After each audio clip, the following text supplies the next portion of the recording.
اگر ایسے ہی آپ لوگ سب بیٹھے ہیں, my son in law he is also colonel in the army, وہ بھی بیٹھے ہوئے تھے ڈائننگ ٹیبل پہ افطاری کے لیے, بالکل 10 منٹ رہ گئے ہوئے تھے.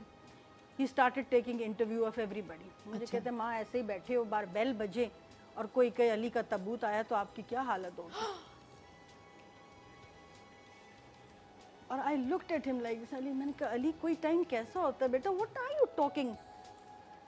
میں یہ کہہ کے اس کو میں کچن میں چلی گئی, لیکن ہی واز انسسٹنگ سم تھنگ, ہمیں شعور نہیں تھا, he knew everything what was coming in his life. پھر اپنے ابو کو کہتا ہے, اسی طریقے ساری بہنوں کو ایویں چیک بک نکال کے اپنی چھوٹی سسٹر کو کہتا ہے دس از 1 لاکھ روپی, میرے خون پسینے کی کمائی ہے اور برف کی کمائی ہے. آئی وانٹ کہ میں اگر نہیں رہوں گا نا, واپس نہیں آؤں گا, تو یہ تمہاری شادی کے کھانے کے لیے ہے.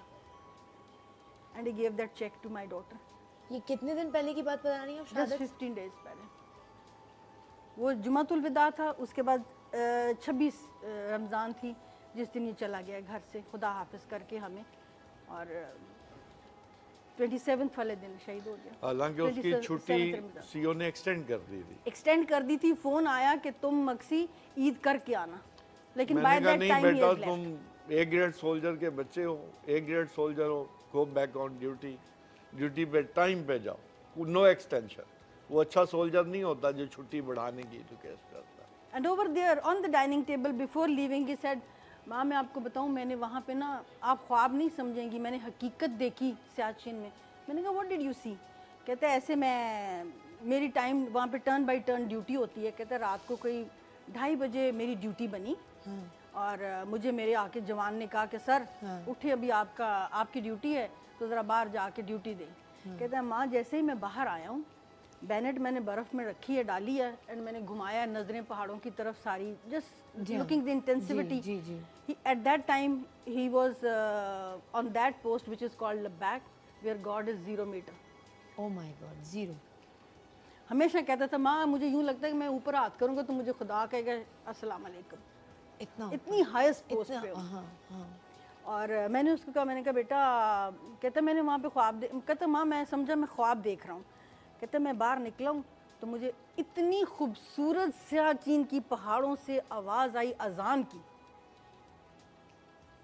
کہتے جیسے خانہ کعبہ کی اذان ہوتی ہے نا, اس طریقے کی اذان.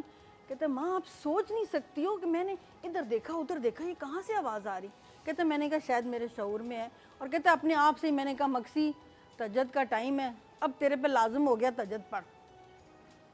اور وہاں اس نے تہجد پڑھی باہر, تہجد پڑھی. اور کہتے جیسے ہی میں نے نماز پڑھ کے میں نے اللہ اکبر سلام پھیرا, کہتے ماں میرا اللہ جانتا ہے کہ میں جھوٹ نہیں کہہ رہا ہوں, میں نے 2,500-3 ہزار صفوں کا مرد دیکھے, اتنی بڑی داڑیاں اور ان کے سفید لباس, انہوں نے میرے ساتھ نماز پڑھی. جیسے میں نے اللہ اکبر السلام علیکم کہا, انہوں نے بھی کہا السلام علیکم. اور کہتا ہے ماں مجھے کھڑے کھڑے, میں نے کہا یہ خواب ہے. کہتے میں نے اپنی زور سے اپنے آپ کو کاٹا, اور پھر کہتے میں نے کہا نہیں خواب نہیں, تو حقیقت دیکھ رہا ہوں میں. اور کہتے پھر میں نے اپنے آپ کو فیل کیا, اور مجھے 104 سے کم بخار نہیں تھا. I came in side the Anglo, اور میں نے آ کے اپنے جوان سے کہا چائے بناؤ جلدی کرو. کہتا صاحب 2 منٹ بھی آپ نے ڈیوٹی نہیں دیا اور آپ اندر آ گئے ہو, یہ تو کوئی بات نہ ہوئی. کہتا ہے دیکھو سمندر خان, اس کا سرزمین اس کے بیٹ مین کا نام تھا. کہتا ہے سرزمین تم ہمیشہ مجھے قصیدے سناتے ہو, کبھی تمہیں وہاں ایک داڑھی والا نظر آیا, کبھی تم برف کریوس میں گرنے لگے تھے تو تمہیں کسی نے ہاتھ سے پکڑ کے باہر نکال دیا.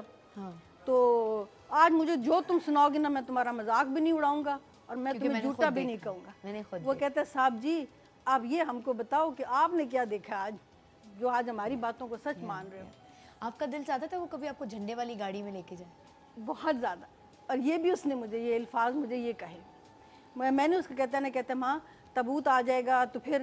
میں نے کہا بیٹا, کہتا ماں آپ کی اس کے علاوہ کیا خواہش ہے. میں نے کہا بیٹا میری زندگی کی آخری خواہش ہے کہ تمہارے ابو نے مجھے جھنڈے والی گاڑی میں نہیں بٹھایا. آئی وانٹ کہ you become a general and I sit in your car. تو اتنے لاشعوری سے شائستہ بیٹا اس نے یوں کالر اوپر کر کے کہتا ماں سوچ کو تھوڑا اور اونچا کر لو. میں نے کہا واٹ ڈو یو مین سوچ کو اونچا, جرنل کی گاڑی سے اونچا کیا ہوگا. صحیح بات. تو مجھے کہتے ماں تیرے آگے میں جھنڈا سر نگوں کر دوں گا. کہتے ہیں یہ جھنڈے والی گاڑی تو بہت چھوٹی سی چیز ہے جس کی آپ نے خواہش کی ہے ماں. And exactly after 15 days that flag was in front of me. on the body of my son.